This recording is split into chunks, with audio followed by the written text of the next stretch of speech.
So there was a United Nations Security Council meeting that happened yesterday where U.S. Secretary of State Marco Rubio made some threats to Russia about ending the war, which I can potentially just call them as empty threats. This has to be noted because I think a lot of my American friends, my American brothers and sisters, or even folks from Europe, they sometimes have these delusions in terms of who they are dealing with when it comes to Russia.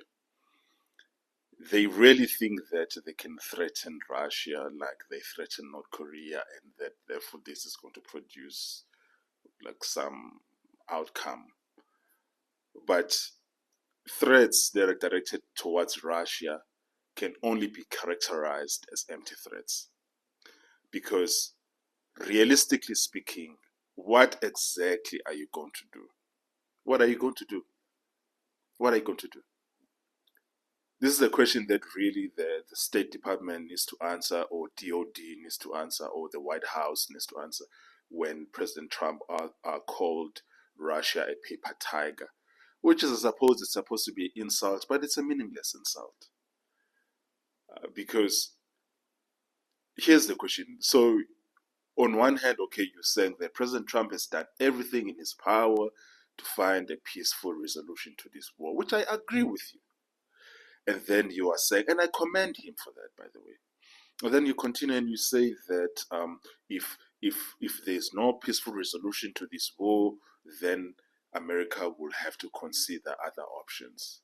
Other options like what? Exactly. What are you going to do?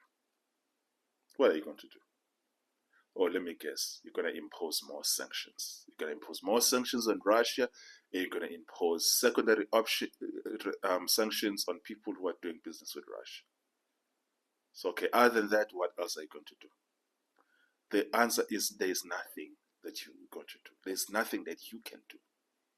This is really what happens when you are threatening someone who is not afraid of you, when you are threatening someone who is your equal. Your threats are empty. It's like when you say to someone, I want you to stop talking to my girl, or else what? Or else what? What are you going to do? This is the reality that, my dear American brothers and sisters, you need to reckon with. You've done everything that you can do to defeat Russia. Russian banks are not on SWIFT, which makes it impossible for them to do international trade, not just with Western customers, but international trade in general with their partners all over the world. Only a handful of transactions can happen on SWIFT through Russia, number one.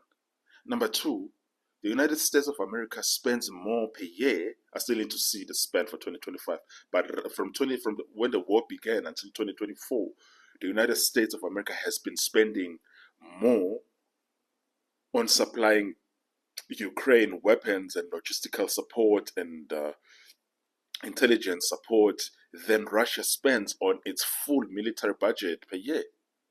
This is before we talk about the amount of money that is being spent by the EU, NATO, Canada, Australia, New Zealand, Japan, South Korea. And yet you can't defeat them. And you have sanctions that are targeting specific Russian leaders. Still, you can't defeat them. And then you have the other stuff that has been done um, undercover um, by the CIA and the NSA using the black budget. So it goes into the billions of dollars, like using mercenaries. Yeah, yeah. The American paid mercenaries that are currently in Ukraine being paid by the CIA and the NSA and those guys. And still you can't defeat them.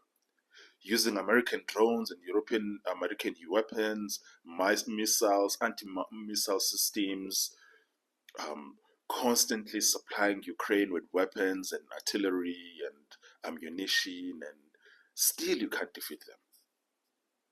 So, what are you going to do? Because if you are threatening them, that means you are willing to do something. So what is this something that you are willing to do? We both know that you are not going to put boots on the ground in Ukraine. We all know this. America and Russia were engaged in a decades-long war in Syria where both Russia and American troops were in Syria. And you know what happened? Not even once did American and Russian troops have come to conflict. You know why? Because both sides knew that if that were to happen, that would mean World War III. What does that mean? That means that there's a direct line between the DoD in the US and the Department of Defense in the Kremlin.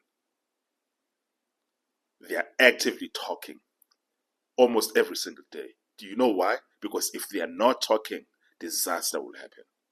And also, this is to say there's also an active line of communication right now between the CIA and the FSB. You know why? Because if that line doesn't exist, there will be disaster. I can tell you now that there's active communication between Russian generals and American generals and NATO generals. Do you know why? Because if that is not happening, and even if one accident were to happen, Europe as we know it, America as we know it, will be reduced into a radioactive heap that will be unlivable for at least 60 to 80 years. So what exactly are you going to do? There's nothing that you're going to do. All of your words are empty. So folks, so for me, it really upsets me when Western leaders lie to their audiences. Stop lying to your audiences. You know that you are not going to go with Russia. You can't go to war with Russia. It's impossible. And then virtually that means that you can't defeat Russia. You've tried economic war, it's not working. Russia has powerful economic friends like China, who doesn't give a shit about what you think about them doing business with Russia. And do you think China will stop doing business with Russia, even though doing business with Russia will give China an opportunity to weaken the West? Do you think that will ever happen? Because even though no one does more business with China, the US is not saying anything about sanctions on China with regards to them buying Russian oil and gas and all of Russian goods. Why? Why? Because without Chinese support, maybe the war can end.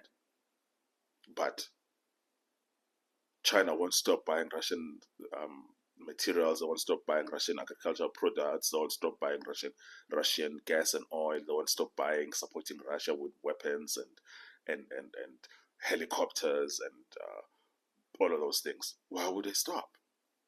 Why would they stop? If the West won't stop supporting Ukraine, why would China stop supporting their friend?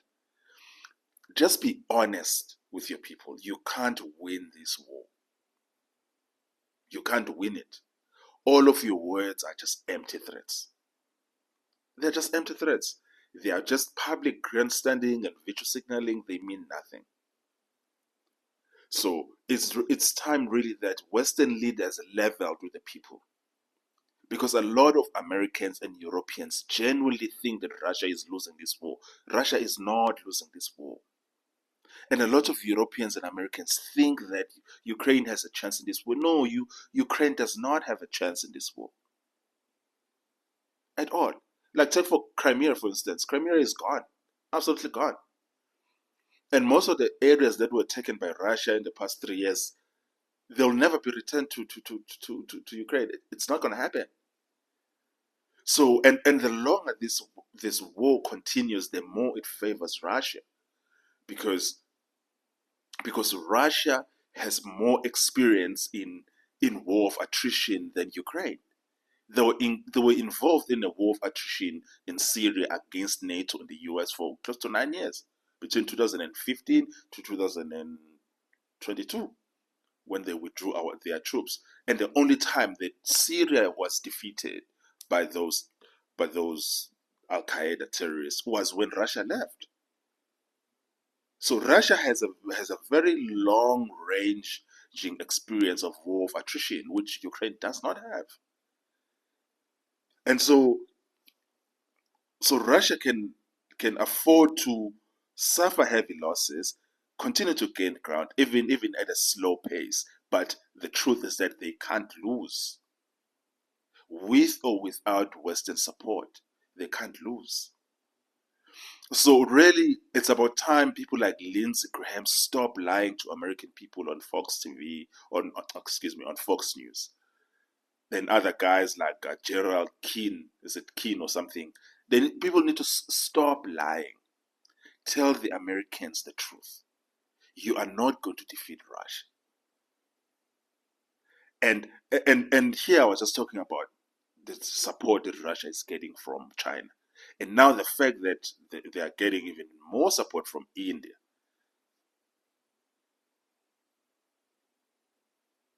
How do you expect to win? You can't win. It's not possible. So stop lying about what's going on, and stop lying about what the prospects of Ukraine are for on this war.